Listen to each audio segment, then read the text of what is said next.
día complejo para el gobierno, tanto en materia política como parlamentaria, porque la Cámara de Senadores rechazó el veto presidencial a la ley que reparte los aportes del Tesoro Nacional, que había sido impulsada por los propios gobernadores. Además, Lule Menem fue desplazado del armado político de cara a las elecciones en octubre. Para hablar más de este tema y otros, estamos en comunicación con Sergio Berenstein, analista político y conductor del programa El Tornillo, aquí en el canal de la ciudad. Hola Sergio, buenas noches. Hola, muy buenas noches. Es un placer charlar con ustedes. Lo mismo decimos. Sergio, ¿es el momento de mayor vulnerabilidad política y económica del gobierno? Definitivamente. El gobierno venía atravesando una situación bien compleja antes de la elección de la provincia de Buenos Aires y con ese resultado se precipitó una situación para algunos inesperada, para otros no, donde claramente hay una pérdida de control de la agenda, hay dudas importantes respecto de la capacidad del gobierno de reaccionar de forma correcta, de manera proporcional a la dimensión de la crisis que se ha desatado, que tiene distintos componentes. Por un lado, una crisis cambiaria. Como sabemos, el dólar superó el techo de la banda, el Banco Central está obligado a intervenir. Ayer lo hizo de forma relativamente acotada, hoy no, comenzó una sangría de reservas. Si continuase al nivel de hoy, la Argentina no podría efectivamente sostener. Hoy el ministro Caputo dijo que vamos a vender todos los dólares que sean necesarios, probablemente no alcance. Con lo cual, la situación cambiaria es indudablemente cada día más difícil. A esto se le agrega la caída en la cotización de los bonos soberanos y las acciones. Los bonos soberanos han caído tanto que hoy es una utopía volver a los mercados y el programa económico estaba diseñado de manera tal que en el 2026 la Argentina iba a tener acceso al financiamiento voluntario. Así que hay un problema económico muy serio que para el gobierno es crucial porque Milei era visto como el presidente que iba a resolver la cuestión económica. Le pedía un esfuerzo enorme a la sociedad justamente para lograr ese objetivo y hoy está demostrando que eso lamentablemente está fracasando. Hay una segunda dimensión muy importante también de crisis estrictamente política. Fracasó la estrategia electoral, hubo un reemplazo importante hoy, finalmente Lule Menem sale del equipo político del presidente y se incorpora Pilar Rodríguez, también tiene más poder Santiago Caputo. Pilar Rodríguez fue, recordémoslo, una militante de la campaña. Sí, Pilar Ramírez, que hoy es legisladora porteña y que pasa a ser una de las conductoras, una de las estrategas, una mujer muy próxima, una política muy próxima a la secretaria general de la presidencia, Karina Milei. Y la vuelta de Caputo, que no es un dato menor, luego de que las fuerzas del cielo que él lidera quedaron prácticamente relegadas del armado estratégico electoral en los distintos niveles, ni en los cargos locales ni en los cargos nacionales. Pero bueno, Jorge, es interesante conversar con Sergio, que hace este planteo analítico sobre la situación económica y la situación política con el presidente al frente. Sergio, quería hacerte una pregunta sobre algo que vos manifestaste respecto de lo que dijo esta noche Luis Caputo, que nosotros anticipamos, porque es un dato fuerte. Vamos a vender todos los dólares que sean necesarios.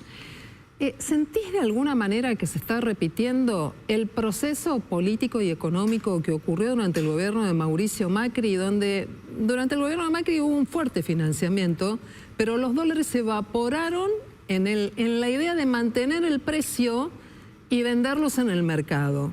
Y ahora parece que se pone toda la carne al asador, aunque con menos capital. ¿Es un proceso que se repite?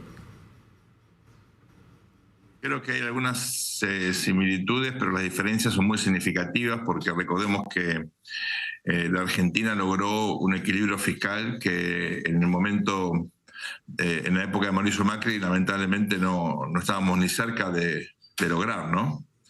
Eso me parece que es muy significativo.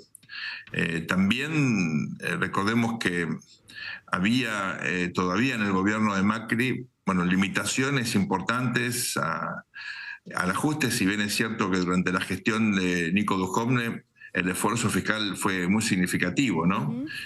Más gradual que en el caso de Milei, pero muy significativo. Esa diferencia me parece que es realmente pero muy importante. Es cierto que, bueno, tenemos a Caputo, que en esa época fue ministro de Financiamiento, después presidente del Banco Central, ahora es ministro de Economía. Hay algunas personas que coinciden en el gabinete, Sturzenegger, Patricia Bullrich. Las diferencias me parecen que son importantes, ¿no? Ahora, hay una tercera dimensión que omití mencionar antes y me parece que es importante recordar, que es la cuestión de las sospechas de corrupción. El gobierno perdió nitidez comunicacional y sobre todo capacidad de establecer diferencias claras respecto del resto de la oferta política, sobre todo el peronismo, a partir de que se instalan dudas que en definitiva terminan, bueno, generando un común denominador con otros gobiernos, ¿no? Y es que aquí también pudo haber habido problemas de transparencia. La reacción inicial del gobierno fue cerrarse, primero no decir nada y luego cerrarse y no colaborar con la investigación. Por suerte, ahí hubo una rectificación y esta cautelar que impedía que otros audios, por ejemplo, de Karina Milei, se hicieran públicos, fue efectivamente levantada en un caso de censura.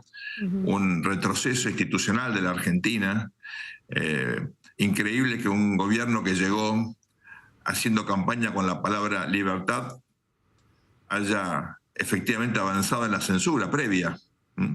Así que han cometido errores no forzados realmente insólitos, tanto en el plano económico, en el plano político y también en la cuestión de la transparencia, que evidencia una, yo creo, inexperiencia que finalmente el presidente y su equipo han mostrado de forma muy contundente y han pagado un precio alto. Y la pregunta si están en condiciones de revertirlas, yo creo que sí.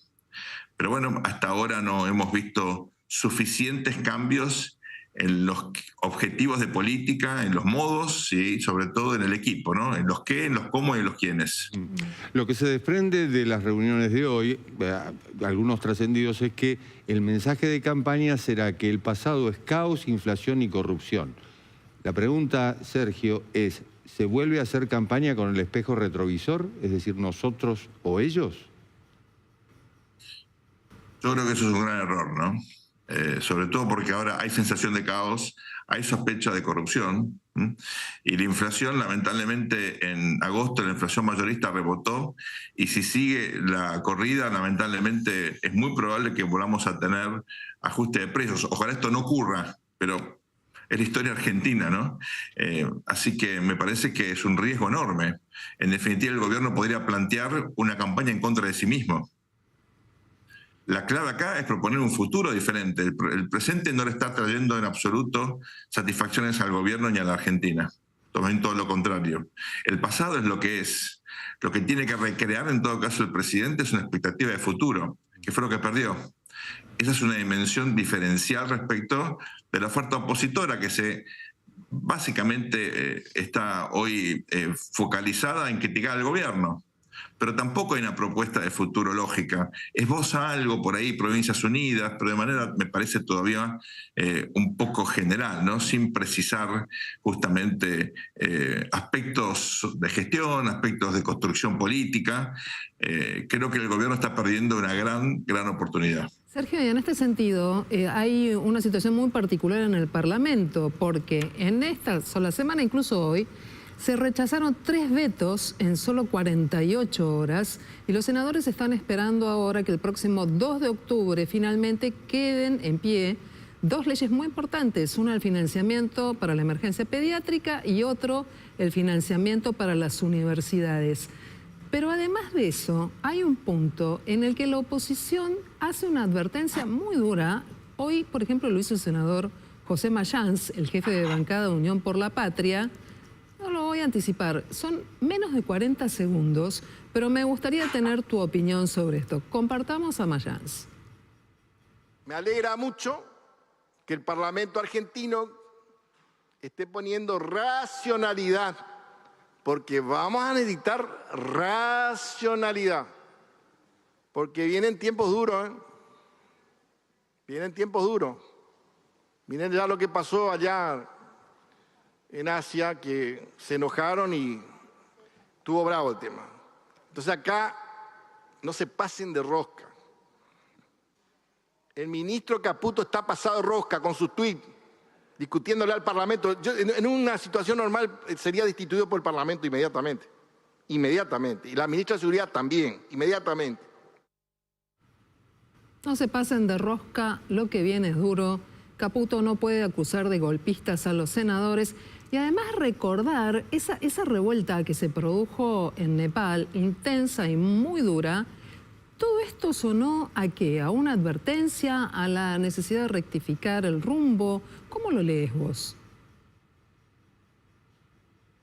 Silvina, recordemos que el senador Mayans, ya antes de la elección en la provincia de Buenos Aires, un par de días antes, en declaraciones periodísticas, había afirmado que el gobierno del presidente Milei estaba terminado.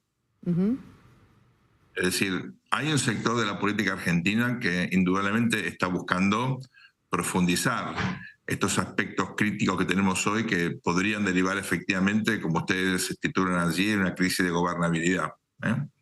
Hay, por supuesto, distintos niveles de gravedad en crisis de gobernabilidad. En el momento más extremo de esa crisis podría haber, incluso como ocurrió en el 2001, en la Argentina, una renuncia del presidente o una asamblea legislativa o un juicio político destituyendo al presidente. De eso se habla en algunos pasillos del poder. ¿Vos lo observás? Yo creo que eso hoy, yo creo que es muy poco probable. No veo a la sociedad argentina avalando semejante barbaridad. No creo que haya ningún motivo para avanzar en ese sentido. Me parece que los actores políticos, sociales, económicos predominantes en la Argentina, los más importantes, no quieren volver a experimentar esa dinámica caótica de crisis de gobernabilidad. ¿Hay tensiones? Sí. ¿Hay problemas para resolver? Sí. ¿Hubo una derrota electoral? Ninguna duda. Pero hay elecciones en muy poco tiempo y hay recursos institucionales. Hay que leer la Constitución, comprenderla y entender que, por ejemplo, la jefatura de gabinete puede servir como prenda de negociación con sectores opositores, que pueden abrirse espacios en el gabinete para lograr gobiernos de consenso. Indudablemente, la unilateralidad, esta especie de gestión casi hiperpresidencialista extrema, cuasi monárquica que hemos tenido, sobre todo en casi todo 2024 y buena parte de 2025, ese modelo se agotó. Ese método de construcción política, de generar peleas con todo el mundo, insultar, llamar mandriles a los que criticaban, a humillar a los amigos, a los socios, ese método terminó siendo un boomerang. Y el que está pagando el costo de haber utilizado esos métodos que son inentendibles, recuerden la máxima de la ciencia política, y es: hay que ser generoso en la victoria. El gran aprendizaje luego de la Primera Guerra Mundial, hay que ser generoso en la victoria. Bueno, lejos de eso, el presidente hoy está pagando las consecuencias precisamente de ese terrible error, querer compensar debilidad política con agresión. Bueno, de allí a suponer que esto tiene que derivar indefectiblemente en una crisis de gobernabilidad, me parece que hay un salto enorme que de ninguna manera la Argentina quiere dar. Fíjense ustedes que en términos de conflictos sociales, conflictos laborales, huelgas, paros, piquetes, etcétera, estamos en mínimos históricos. No hay ninguna evidencia que la Argentina esté experimentando una ola de movilizaciones ni nada por el estilo. Alguien quiso organizar un cacerolazo y fracasó. Entonces, cuidado con el voluntarismo de suponer que aquí tenemos un clima destituyente más allá de algunas cuestiones vinculadas a los pasillos más, si ustedes quieren, recalcitrantes del poder. Sergio, es el mismo gobierno el que lo denuncia, hablando de conspiraciones, es decir, que están bombardeando el programa económico y demás. Es decir, la estrategia de la victimización va por un lado y va por el otro, pero en este caso el gobierno la aplica. Me llama mucho la atención, Jorge, honestamente, que un gobierno promercado, que comprende la dinámica de los mercados como ningún otro, sobre todo los mercados financieros, se asuste o vea conspiraciones cuando en realidad se trata de reacciones lógicas de actores económicos que se defienden como pueden, ¿no? Entiendo que de la lógica del poder una vez se dice cosas que es consciente que no cree, ¿no? Tengo un gran amigo que fue funcionario de un gobierno y que me decía que todas las noches llegaba a la casa, se miraba al espejo y se pedía perdón a sí mismo porque estaba haciendo en su gestión todo lo que él había criticado a otros funcionarios durante toda su vida, ¿no? Y es así, es muy frustrante gobernar, es muy difícil gobernar. Y yo, bueno, que me gusta tanto la ciencia política, tengo, les juro, mucha contemplación por los que toman decisiones, sobre todo los que se equivocan, porque es lo más normal que ocurra, ¿no? Y es muy desgastante y es una situación muchas veces hasta perversa. Uno se aleja de la familia, come mal, duerme mal, en fin, es realmente muy difícil. Pero bueno, nadie los obliga a ser funcionarios, pero una vez que se meten, es camisa de 11 varas. Y ustedes muchas veces lo han visto a funcionarios sufrir, agonizar en sus puestos, no poder irse porque el presidente no te deja. Bueno, todo eso es lo que está pasando ahora. Por eso yo, la verdad que estoy solidario y contemplativo. La mayoría de los integrantes del equipo económico, todos ellos podrían estar ganando mucha plata en el sector privado, trabajarían hasta las 6 de la tarde y se irían a jugar al pádel, ¿no? Bueno, están ahí trabajando hasta las 11 de la noche preocupándose. Ojalá les vaya bien para, bueno, suerte de todos nosotros, ¿no? Muy bien, te agradecemos mucho, Sergio Berenstein, que queda tanto siempre por preguntar el resultado en Buenos Aires, más allá de los errores autoinfligidos, tanto, pero eso lo vamos a conversar en la próxima oportunidad. O lo miraremos en El Tornillo, como siempre, todos los domingos a las 9 de la noche. Gracias.